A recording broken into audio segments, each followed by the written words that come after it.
வணக்கம். வசந்த நவராத்திரி 9வது நாள். இன்றைக்கி ஸ்ரீராம நவமி. எப்போதுமே வசந்த நவராத்திரியோடைய 9வது நாளில் தான் வரும் நவமி அன்னைக்கு. அதேபடி இன்றைக்கி ஸ்ரீராமருக்கு பூஜையும் செய்திருக்கேன். துளசி அர்ச்சனை செய்யப்பட்டிருக்கு. ராமர், லக்ஷ்மணர், சீத்தை, ஹனுமன் எல்லாரும் இருக்காங்க. இது ஒரு காப்பர் செட். ஆக்சுவலாக காப்பரில் செய்யப்பட்ட சிலைகள் இவங்கெல்லாம். அது இருக்கிற அந்த பிளேட்டில் வந்து ராமர் பாதம் உரிய ஒரு பிளேட்டில் தான் நான் அந்த சிலைகளை வச்சுருக்கேன். சங்கு சக்கர தீபமும் ஏற்றிருக்கேன். துளசி அர்ச்சனை, சம்பங்கி அர்ச்சனை எல்லாமே செய்யப்பட்டிருக்கு. அருகமையில் அழகான 2 பாவையர்கள் விளக்காக நின்றுட்டுருக்காங்க. மற்றபடி கொலு மண்டபத்தில் நேற்று இருந்த அதே காட்சி அமைப்பு தான்.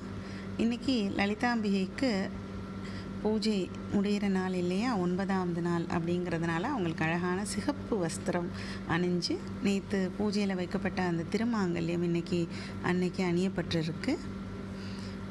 மலர்கள், மலர் மாலை எல்லாமே அணியப்பட்டு அம்பாளுக்கு லலித சகஸ்ரநாமம் பாராயணம், காமாட்சி துக்க நிவாரண அஷ்டகம், மகாலட்சுமி அஷ்டகம், அப்புறம் சுப்பிரமணிய புஜங்கம் எல்லாமே இன்றைக்கி பாராயணம் செய்யப்பட்டிருக்கு.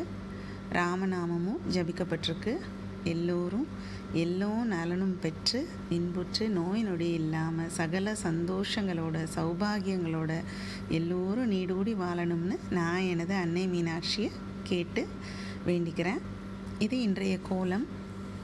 இந்த கோலத்துடைய வியூ இன்னும் நான் எண்டில் ஃபோட்டோஸாகவும் ஆட் பண்ணியிருக்கேன். அதில் ஒரு பக்கம் ராமருடைய வில்லு, அம்பு, ராமர் பாதம் நடுவில் சங்கு சக்கரம், ஸ்ரீராம ஜெயம் அப்படிங்கிற நாமத்தையும் எழுதியிருக்கேன். இப்படி எல்லாமே சேர்ந்து தான் ஒரு படிக்கோலமாக நான் இன்றைக்கி வரைஞ்சிருக்கேன். அதோடைய வியூஸ் இப்போ நீங்கள் பாருங்கள். சுற்றிலும் தாமரை மலர்களும் வரைஞ்சிருக்கேன். தேங்க்யூ.